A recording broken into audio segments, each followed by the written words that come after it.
Hello, welcome to my YouTube channel. Hope you're all doing really well on this Friday night or whatever weekday it is you're watching this one. But we are ready for the weekend, at least when I'm recording this one. After all, this is your gateway into the weekend. Yes. And today I got some really exciting stuff here for you. Riveting stuff, really. The second part of me crate digging into my 7-inch singles collection. Yeah, if you haven't watched part 1, it will appear up here or up here, the link for that one, so you can go and watch it. Can't remember which side these links are on. But anyhow, so I started going through that one with the ambition to do it in one sweep, one episode, but I had more 7 inches in my collection that I originally thought. Yeah, I haven't revisited my 7-inch singles for a long time, so that's probably why. I used to have a lot of 7-inch singles back in the 1980s when I started collecting records. That was the only thing I could afford at the time for my pocket money. Very rarely I could afford an album or even a 12-inch single, but yeah. Over the years, I switched out a lot of my 7-inch singles for 12-inch singles instead. So I sold off quite a lot of my 7-inch singles, but yeah, some of them are still here. And in the first episode I did mention that I had another box lying around which in my head only contained Frankie Goes to Hollywood and some Mute Records singles, but that wasn't the truth. Well, the truth is it did contain Frankie Goes to Hollywood singles and my Mute Records singles as well, but it did contain quite a lot more. This, my friends, is the singles that were in that box with the Frankie records and the Mute records as well. Yeah, it's quite a lot. And I had to put some of these to the side because, like I said, I don't want to do this as a lengthy series, really, me digging through a crate of 7-inch singles. So I picked some of these for today's crate digging. I put them in at random in the box, but most of them I left out. There are some gems in here, but I think a lot of these are going to crop up here on my channel at some point in the future anyway. And there's a lot of Swedish artists in here as well, and I thought that was a bit redundant because I don't have that many Swedish viewers here, but at some point I will probably go through those Swedish singles as well, like I said, in a future episode. But another thing I did exclude was these singles from the UK band The Long Blondes. Yeah, it's a band that I discovered probably back in 2007 or something like that. Really loved the stuff that they were doing at the time, and they were only active from I think 2005 to perhaps 2009 or 10 or something like that. But a really interesting story and great music. So I'll save these for that special that I'm planning to do on those in the near future. Yeah, so that was just a bit of a background. So I will stop waffling now and hand over to myself in the future where I'm going to do some crate digging. Okay, it's time for round number 2, going through almost all of my 7 inches. Yeah, so this is where we left off the last time, and this is Olly Alexander with Dizzy. Yes, I talked about this one before in a couple of other episodes here. I love this single. It was a Eurovision entry for the UK in 2024, and yeah, what a great one. And for you guys who haven't seen it before, it came on red opaque vinyl and it sounds really good. A lot of people compare this one to a Pet Shop Boys song, and I know Olly has been working with the Pet Shop Boys previously, but the song in itself I would compare it more to an Erasure song. Yeah, but it doesn't matter. It's a great one. So go and check it out if you haven't. And then the next one here I can see is a picture disc. We'll pull it out. Here we go. Can you guess who it is? Well, it's Lana Del Rey. Yes, it is. And I love this picture disc. I ordered this from her official web store at some point. Could have been, it's nearly 1.5 years ago. Doesn't matter. But I already have the tracks, of course, on this one. I ordered it because it's such a beautiful picture disc. She's all glammed up. a la Marilyn Monroe on that one. Love it. Oh, and here we go back to the 1980s. This is not one of my original 1987 inches. No, I got this one a couple of years ago from my good friend Gideon, who was getting rid of most of his vinyl records. So he was kind enough to give me a whole bunch of vinyl records, and one of them was this single by Japan. And as you can see up here, we do get a free single with this one. So it's a double 7-inch single, this, and a beautiful fold out there with the gatefold. There we have them, Japan. And it's not in the best of nick when it comes to the sleeve itself. It's got some tape on it and things like that, but the singles inside, they're perfectly fine. They really are. It sounds really good. And Gentlemen Take Polaroids, of course, the A side, and The Experience of Swimming on the B side. And on C and D, we got The Width of a Room and Burning Bridges. Yes, all produced by Sylvan himself on C and D. And then we have John Punter, of course, doing Gentlemen Take Polaroids. A great, great single. So I'm eternally grateful for this one for my good friend Gideon. And it doesn't stop there, because I can see that we have yet another one that I got from my friend. And this is David Sylvan on his own. Yeah, Red Guitar. And yet another picture disc. It's quite dark this side, so I don't know how good it will come off here. And you have to excuse the glare. It was really hard to light this setting today. But yeah, there he is. And a great one. Red Guitar on a picture disc. And then one of the singles that I left in here from the Swedish category is this one. It's a Swedish band Strul and K-I-I-O. Strul again. I'm so sorry for pronouncing that title, but it's a weird one. K-I-A-A-O. I think it is, yeah. Strul, by the way, is trouble, so it's trouble again, in roughly translated. And why did I leave this one in? Because it's a bit of a curiosity. I found this one in the local record store here in town, or one of the local record stores. My favorite one, the Sound Machine. And every time I come across anything Swedish and it's not too costly, I'll pick it up. And this is one of them. I had no clue what it was, but when I looked it up, it turns out it's Marie Fredriksson's first band. So Marie Fredriksson was, of course, a singer in Roxette. May you rest in peace. She did some great solo work in Sweden as well, and this just turns out to be her first band. Yeah, so post-punk kind of thing. It's yeah, a bit of a curiosity. It's nice to have. And here we go, Kylie. I think this is one of the few singles from the 1990s that I have, or rather 7-inch singles that I have from Kylie during that period. I have quite a lot on 12 inches and her albums, of course. But this is Shocked that I bought at the time, DNA mix, and the Phil Harding and Ian Curnow mix on the B-side, a really great mix. I love this mix for sure. And I think this one came out in 1990. Yes, 1990, yeah. Shocked by Kylie. Great stuff. And here's another one. I think this is the one and only 7-inch single I have by Cathy Dennis.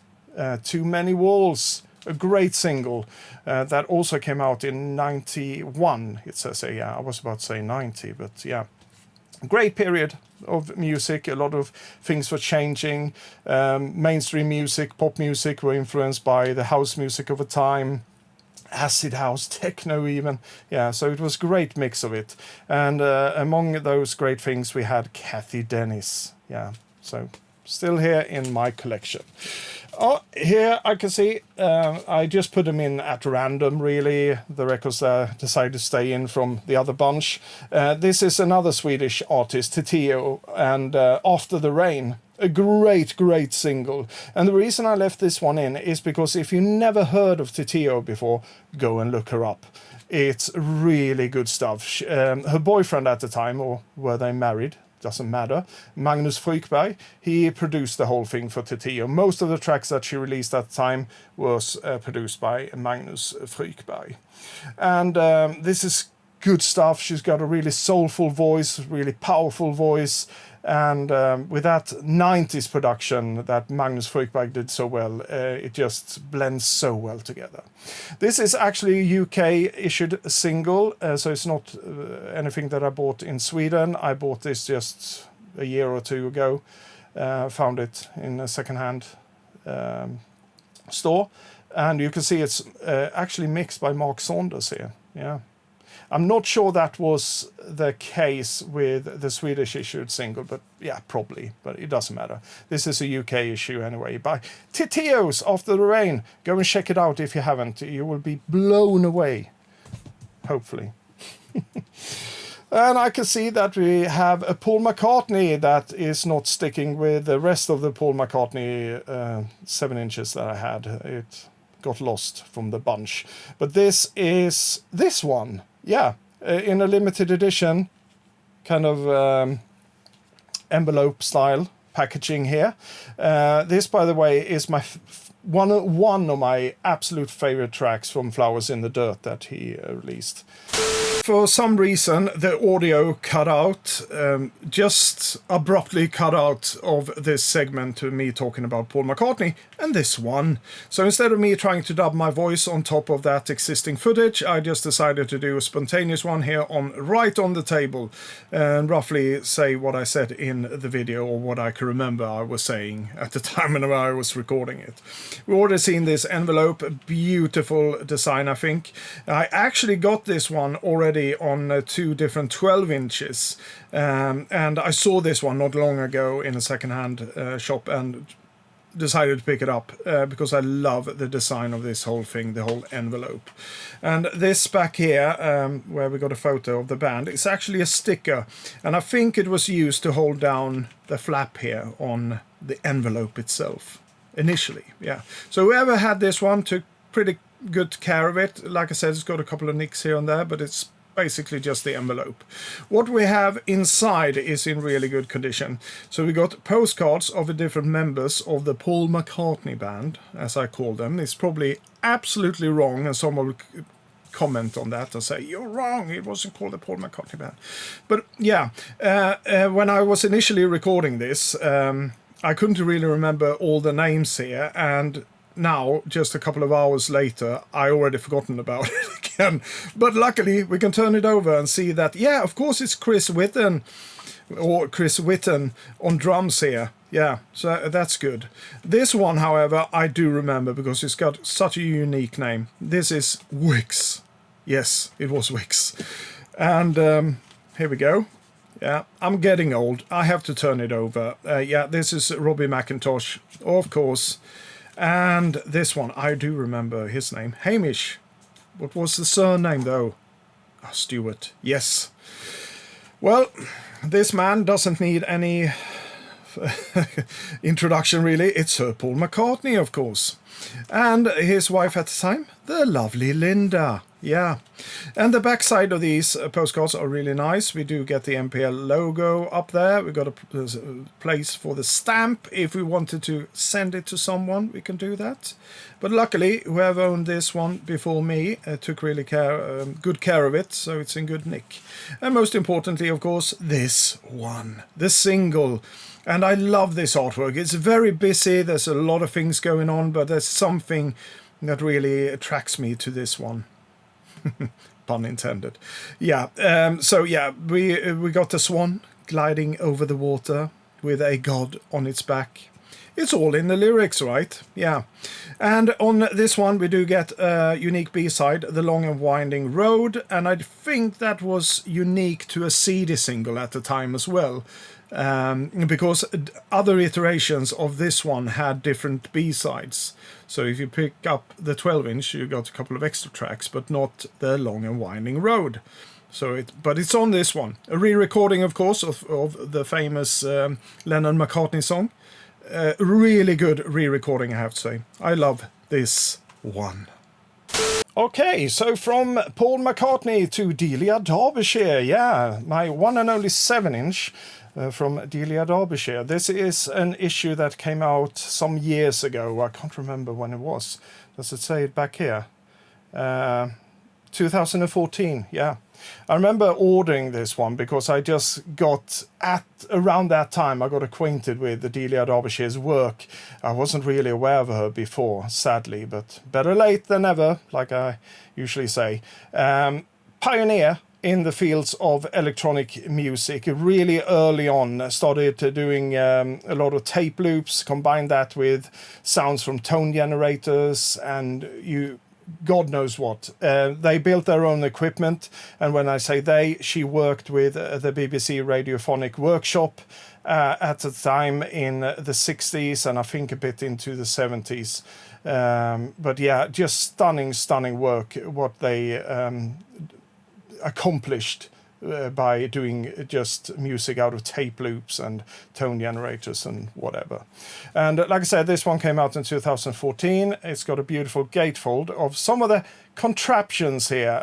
You can see they got unbalanced inputs there, so you put in something and something comes out from another end. I have no clue what this is, but this is a great example of what they usually built as themselves and created sounds from it. And Delia Derbyshire, I think, is most well known for being one of the creators behind the Doctor Who theme, the original theme of it. Yeah, that was Delia and some other people. And this one was issued, yes, on a blue vinyl. Here we go. There it is. So the B-side of this one has got Blue Veils and Golden Sands, and I love that track. It's a really, really good one. And then on the A-side, we got the Delian Mode. Beautiful compositions, and yeah, what can I say? This is where it started for me, discovering Delia Derbyshire and the brilliance of her. And the BBC Radiophonic Workshop as well. I got into that one as well. And with this one, you also got this nice poster. So there we can see some more pictures from the workshop itself. And there she is, conversing with a man. Yeah, so really nice stuff, this one. And if you're into experimental electronic music and you never heard of Delia Derbyshire before, I highly recommend you check her out.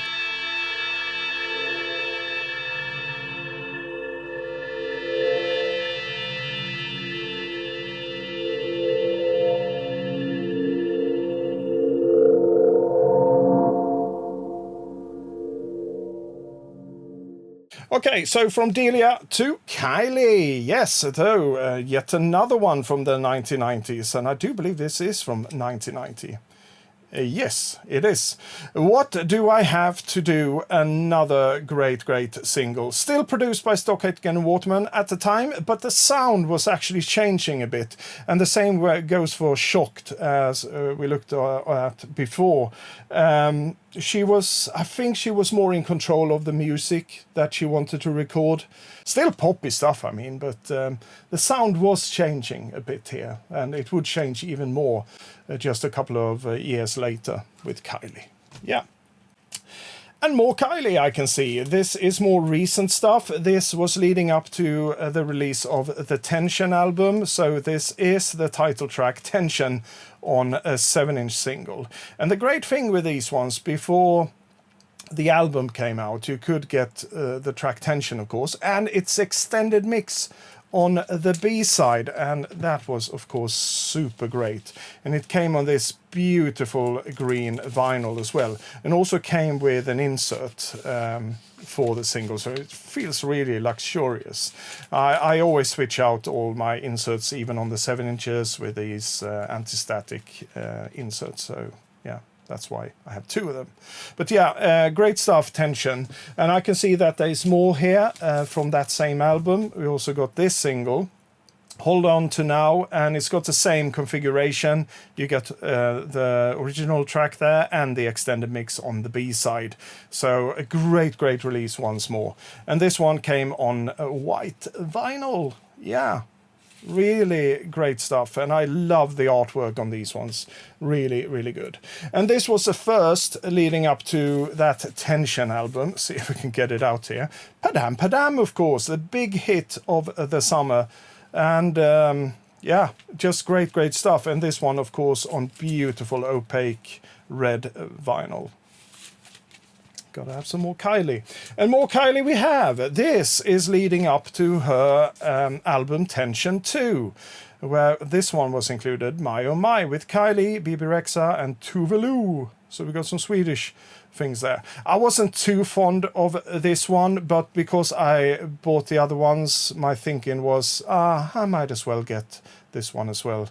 You got to have them all, like I said before. And once again, I love this configuration. Original track, extended track on the B-side. And this one on a nice magenta or purple, call it what you want, vinyl. Really great stuff. And I can see there's more leading up to Tension 2. We got this one as well. This is lights, camera, action. Yeah. And once again, they went for the extended mix on the B side of this one. And yeah, just all around great stuff. And this one, sadly not on colored vinyl, but I do think the color of the vinyl on this one, the black one, suits it very well with these yellow and blacks going through the whole design of this cover. Yeah, or the sleeve. So great stuff. That was a lot of Kylie.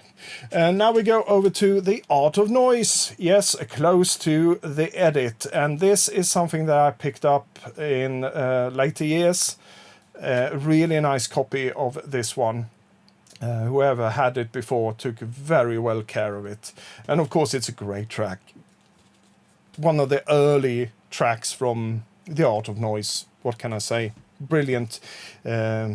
Early experimental electronic music.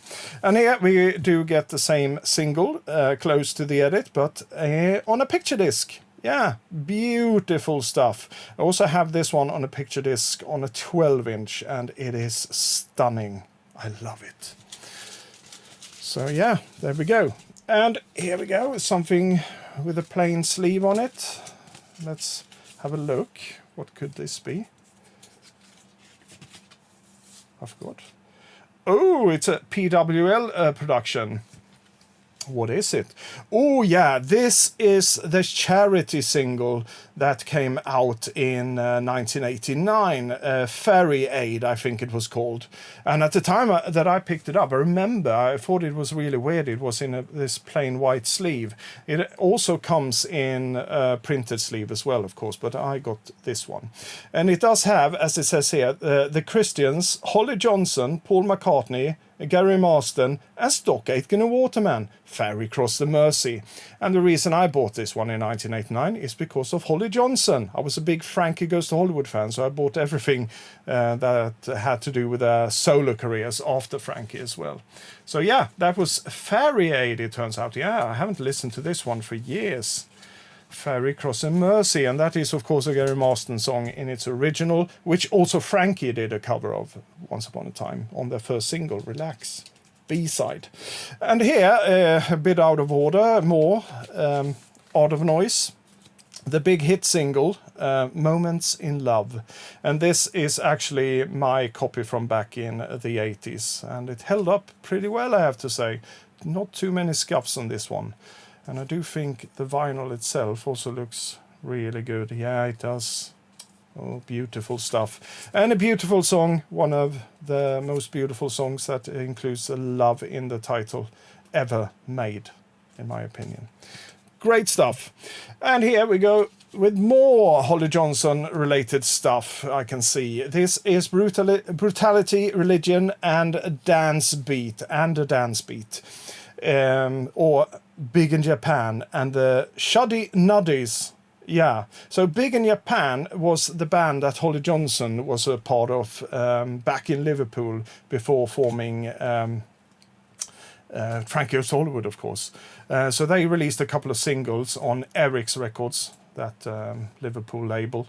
So I bought this one also back in the 80s, and I think I paid pretty much for this one. It was like always, when you saw something like that, it was said rare on the price sticker, and they pushed the price up. I have no clue what this one is worth today. I have to check it out, but yeah, love it. A bit of a post-punk kind of thing, what I remember from it, because I haven't heard it for so long now. But I always, when I listened to it, it was more punk to my young ears back in the day, but it's probably more post-punk new wave, perhaps. I don't know. And here's yet another one, big in Japan again. I also got this one on a 12-inch, but instead of being monochrome blue, it's actually just white on that 12-inch. From White to Z and Never Again, it's called. And it seems a bit hefty here. Is it just because the whole thing is falling apart? No, it was a gatefold. I forgot about this. Wow, it's a great thing that I go through my 7-inch vinyls. Yeah, so we got a bit of a trifold situation here with a lot of text. And this is Sue Records. This was not on Eric's. This is Sue Records, as you can see from the label. And we got the titles, and yeah. This one, I remember, I really appreciated this one. The first track, Suicide A Go-Go, really catchy track. Really good one. And what was Holly Johnson's role in this band? Well, if I'm not mistaken, he played the bass in this band. And here we can see him. And that familiar face over there, he came to form one part of the KLF eventually, or the Jams. This is the new thing from the cranial recesses of Bill Drummond, the manual, How to Have a Number One the Easy Way. It does actually promise inside, if you do everything, you guarantee money back. Absolutely. You get the price of the book back. Definitely. Just the price of the book? If you don't get a number one, we will refund the price of the book. Great stuff there. It was nice to reacquaint yourself with that one. I nearly forgot about those. Here we go, Depeche Mode. So these are some of the singles I added to this bunch after the first part I did of this rummaging or crate digging session. Depeche Mode's New Life, yeah. One of the first singles from their first album, Speak and Spell, and I always loved this cover. I love the tune as well, but I remember I was always so struck by this cover of this single, the man coming out of the egg, as it was. Yeah, and a great B-side as well, Shout. Really love that one. Good vibe to it. So yeah. Early Depeche Mode there with New Life. And more Depeche Mode. I don't have that many Depeche Mode singles left in my collection. I switched most of them for 12 inches at some point. But this is the other one I have left here in my 7-inch collection. Personal Jesus. A track that I think has been overplayed. I just got tired of it, really. But at the time when it came out, it was, of course, absolutely mind-blowing.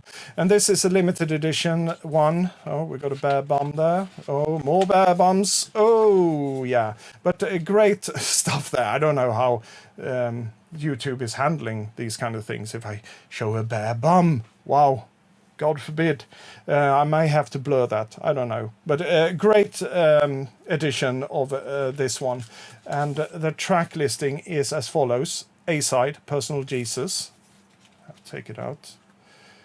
B-side, Dangerous, the Hashi Mix edit. I got a bit curious editing this video, so I just had to put this in, because ever since this single was released, I always pronounced it, over all these years, I pronounced the mix as Hashem Mix, or something like that.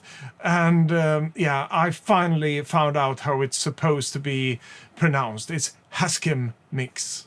Yeah, so we got that sorted. Hopefully I got it right. I looked it up on the internet, so you never know. And Personal Jesus Acoustic. Yes.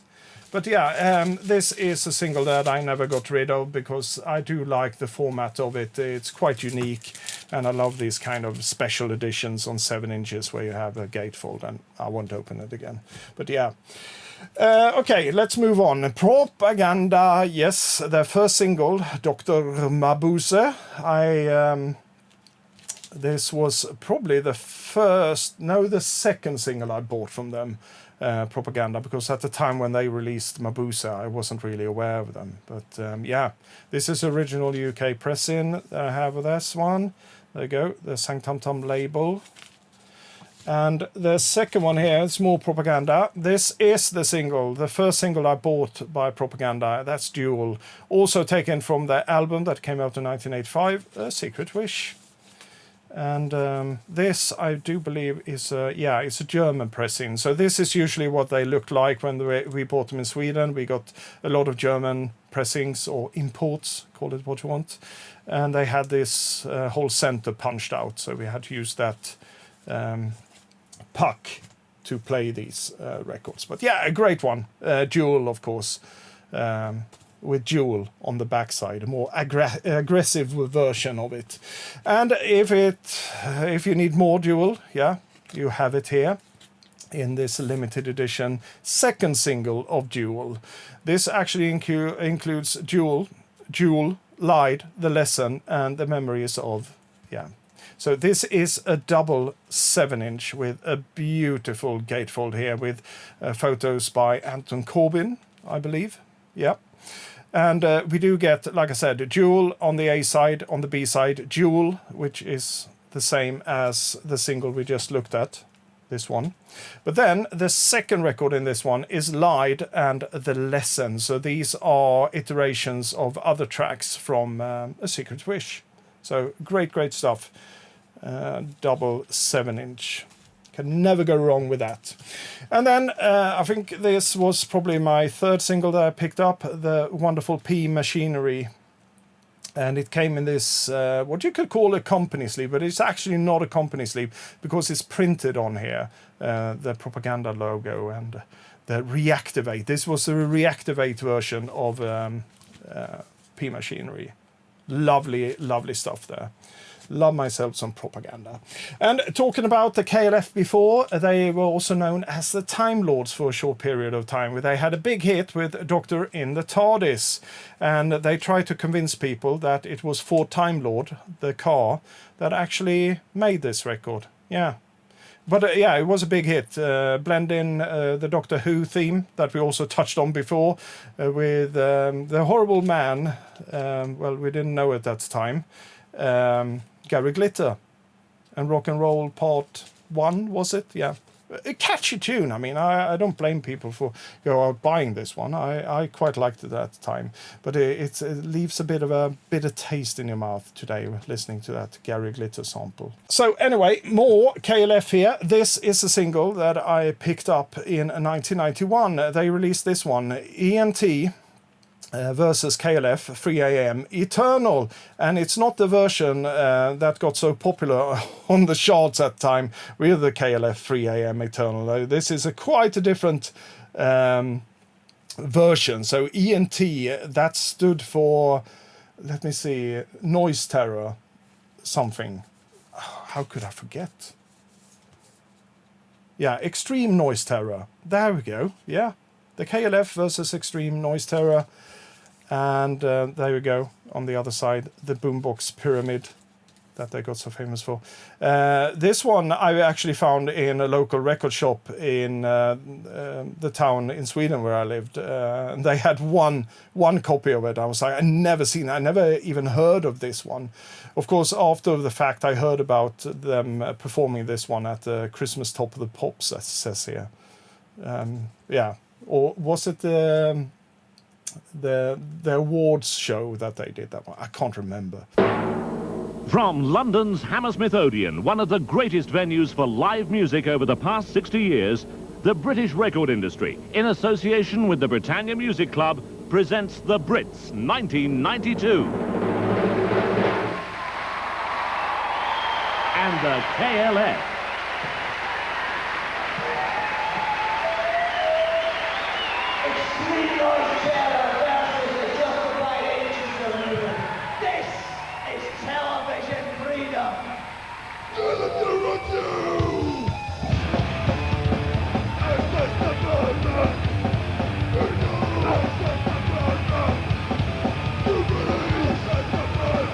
And the other single here with the KLF, this also a big hit, Justified and Ancient, and they got the ice cream van there, of course, Make Mine a 99. Yeah, this one was a big one because it's got, as it says here, the First Lady of Country, Miss Tammy Wynette, on lead vocals on this one. Yeah, so it became a really big hit. And also, if you bought this single, you would get another great track on the B-side, The White Room. So it's taken from the album The White Room. Yeah. Great stuff. But on the other hand, if you bought the album that was out at the time, that also had the track Justified and Ancient, you wouldn't find Tammy Wynette's version on that one. It was only released as a single. But let's move on here. We got some other singles to go through here, so I can't stay too long on everything here. But this is Kraftwerk, and this is Trans-Europe Express, of course. I had this one when I picked up this one once upon a time. I already had a couple of other Kraftwerk records in my collection, and Trans-Europe Express, the album, was one of them. So this is pretty redundant. But I loved the cover design on this one, so I just had to buy it. Yeah, spent my hard-earned pocket money back in the late 80s buying this one, but it's a beautiful one. At the same time, or around that time, I also found this one by Kraftwerk. This is Showroom Dummies, but it's the French version, Le Mannequin. I hope I pronounced that right. And they do sing in French on this one. It is the French version. And on the B-side, the absolutely outstanding track from the album Trans-Europe Express, The Hall of Mirrors. Yeah, I love this photo of Kraftwerk standing at the Düsseldorf station waiting for the Trans-Europe Express. Who knows? But yeah, this is Le Mannequin with Kraftwerk. And more Kraftwerk. This is an original Kling Klang single as well. So I must have bought these around the same time. It could have been from that same collection that I mentioned in a video recently, where the owner of the record store that bought that collection from a guy said, and I will quote him, it was this old hippie guy that had all these old krautrock records. And yeah, so I probably picked them up at the same time. Die Roboter and Space Lab on the B-side. So this is original German sung version, or the German version, just plainly. Die Roboter. Great stuff. Classic, of course.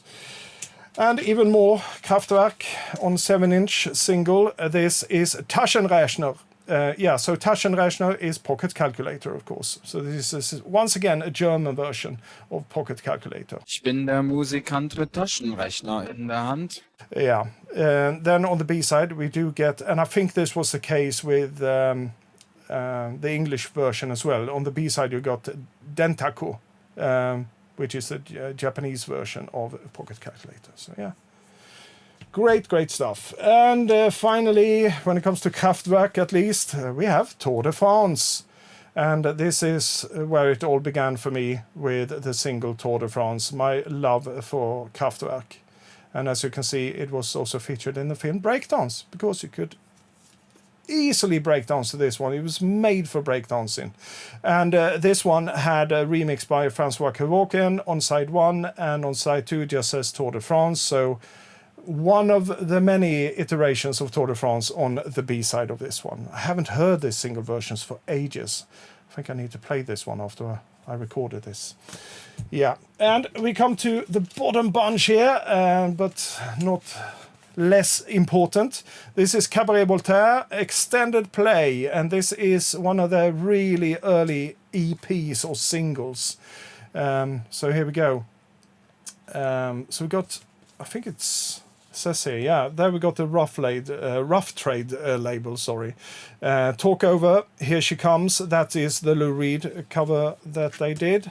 And here we go, do the Mussolini Head Kick and the Setup. A great EP. I love this one. And I was so excited at the time when I picked this one up. Probably around 88 or 89 or something like that. Great stuff. Cabaret Voltaire. And now we have come to some of the Mute singles as well that I talked about earlier. This is Silicon Teens from the early 80s. See if we can pull it out so you can see the B-side as well. Here we go.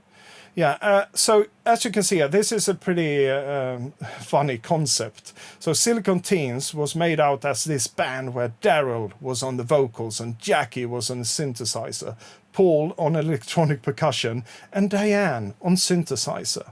But in reality, it was Daniel Miller, the founder of Mute Records. He did this all on his own, but he made it up as this big teen band really that did classics from back in the day like Memphis, Tennessee and Let's Dance. Yes, Silicon Teens, and they even released an album. I don't have that album, but I do have 2 Silicon Teens 7 inches. So yeah, this is the second one in my collection.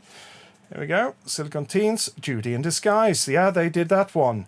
Pretty horrible cover on this, but a bit of a funny one. That is supposed to be the whole band. They switched someone from playing something to an accordion, apparently. But yeah, here we go. It doesn't say anything about the accordion here, but yeah. For that, a really up-to-date sound. That's a bit tongue-in-cheek, I think, from the man himself, Daniel Miller. But yeah, funny stuff. Really well done. I mean, Judy in Disguise, love that one in their version, and Chip and Roll on the B-side. Great, great stuff. Judy in disguise, that's what you are. Lemonade pie, with a brand new car. Catalog buys come to me tonight. Judy in disguise, with glasses. And to round off things with my mute singles here, at least on 7-inch singles, we got Fad Gadget, and this is Handshake, and the A-side, more importantly, is Ricky's Hand, of course. Yeah, great, great stuff, this one. I love the artwork for this one. I got it upside down. Yeah, so here we go. We got some instructions how to do the handshake, or whatever Ricky did. Don't do it. And here we got some credits as well, and just a brilliant, brilliant single from Fad Gadget at the time, Ricky's Hand, with instruments like a power drill and then some. Yeah, if you never heard this one before, go and check it out straight away. It's one of those absolutely fantastic early synth pop records out there. Absolutely great stuff. And if you never heard of Fad Gadget before, start with this and then work your way through his discography. He was such a talented man. Great lyrics, funny lyrics, and great synth pop all around, I would say. Yeah. Great, great stuff. Fad Gadget. And now we go to the more later stuff here. This is Katy Perry, A Cup of Coffee. And I do believe this one was not for sale anywhere on its own. It's an early track from taken from her first album, at least the first album under her name, Katy Perry. But this one came as a bonus single when you bought the anniversary issue of one of the boys, her first album under the name Katy Perry. Yeah, so I just store it in here. And yeah, lovely pink vinyl there as well. But yeah, so, and I think I'm ready on the B-side. I do think it's a bit of a quirky cover, but I do love this one, and it was a nice thing to include in the anniversary issue of one of the boys. So yeah, and here we go. Oh, God forbid. When I thought that Katy Perry was doing a comeback, and I was a bit excited to get some more bubblegum pop or just good, decent pop from Katy Perry herself, she released this one, Woman's World. And I already ranted enough about this one. It's still here in my collection, sadly. Yeah. And the two last ones come in very sparse sleeves. This is Houdini by Dua Lipa, released before the album that came out. Was it last year? I already forgot about that one. I was so disappointed with that album. But I did love the single Houdini. I thought that was a brilliant, brilliant single. And I do believe it's on colored vinyl. No, it's on clear vinyl, this one, yeah. This one, absolutely clear vinyl. Houdini. Yeah, I really love that one, but very disappointed by Radical Optimism. That was the name of the album. I was a bit disappointed in that one. The next one, same kind of style when it comes to the artwork. Very sparse, just says training season down here. And was this the second one before the album came out? It doesn't matter. Another good one. I think it's good, but I do prefer Houdini. This one came on opaque red vinyl. Yeah. So that does it. It's empty, folks. This was the second part of my crate digging through my 7-inch vinyls. Well, nearly all of them. Wow. I have to say there was a lot of surprises in that crate digging for me, especially in this part 2. There was some in part 1 as well, but especially in this part 2, there was a lot of singles that I forgot that I had in my 7-inch singles collection. Wow. Yeah, that was eye-opening. And, you know, a lot of these hold a lot of memories for me because that's where it all started, like I said in the beginning. That's where I can remember picking up a single. You can remember exactly where you bought it or where you were when you first heard it, all the smells, all the different sensations, all the things happening around you, really. It all comes back to you, at least for me. It's just such a precious collection for me, and I will never get rid of it. But I do need to revisit it more often, show some love for the 7-inch single, really. But it's such a tedious format at the same time, because you put on a single every 3 or 4 minutes, or even shorter sometimes. You have to go up, flip it over, or start it over. And that is a tedious part, of course. But it's such a charming format at the same time. And especially if you can get a hold of some of these more exclusive limited editions as well that we saw in both part 1 and 2, where perhaps sometimes they come in a small box set with some pins, badges and posters, and sometimes booklets in a gatefold, and sometimes on a trifold. All of that, and colored vinyl, of course, is nothing different from your normal albums or 12-inch singles, but it's just this small format. It's got its charm, yeah. And like I said, it holds so much memories for me from back in the 80s when I started listening to popular music. Yeah.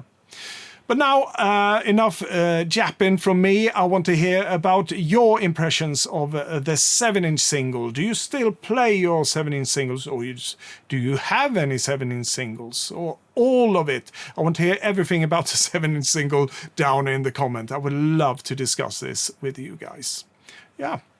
So thank you once again for staying to the end of this video, and to all of my new subscribers and all my old subscribers, a big thank you. You are always near and dear to me, more so than everyone else who's not subscribing to my channel. I appreciate you guys as well watching my videos, of course, but being a subscriber to this channel, you're near and dear to me, very close to my heart. So why not consider subscribing? Shameless plug. Yeah, I will leave you now. We're going to have Danny, of course, singing us off for this Friday night. Everybody just can't wait for Friday night. Because it wouldn't be a Friday night without Danny waving his arm, creating that energy, that little bit of energy that we need going into the weekend to relax, stay cool, and listen to the music. Yeah. And of course he sings about Friday nights as well, so it's just a bonus. Yeah, until next time, you all take care of yourself, and as usual, I will bid you a heartfelt adieu to you all. Movie rolls on, there ain't no more love scenes, the romance is gone. But it's a one-man show, it's moving real slow, but it's picking up speed as I'm turning the key. Coming up, coming up, coming